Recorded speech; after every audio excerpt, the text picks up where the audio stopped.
I think that the poorest he that is in England has a life to live as the greatest he.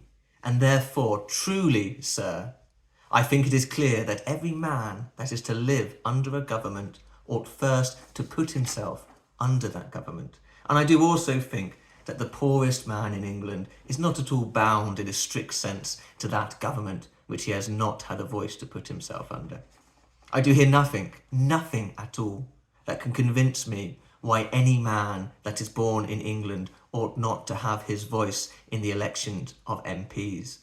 The grandees say that if a man have not a permanent interest by owning property, he can have no claim to vote, and that we must be no freer than the law will let us be, and that we should be glad, for there is no law in any historic chronicle that will let us be freer than we are now enjoying today.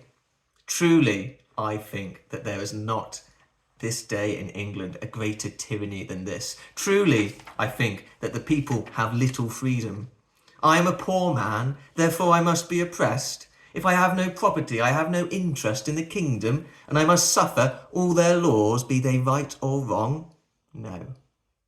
The laws of the land is the most tyrannical law under heaven. This is the old law of England, and that which enslaves the people, that they should be bound by laws in which they have had no voice at all. What has the soldier fought for all this while? He has fought to enslave himself, to give power to men of riches, men of estates, to make himself a perpetual slave to these men. If these men must be advanced and others set underfoot, I am not satisfied. No man can be compelled to give away his birthright. No man can be compelled to give away his freedom.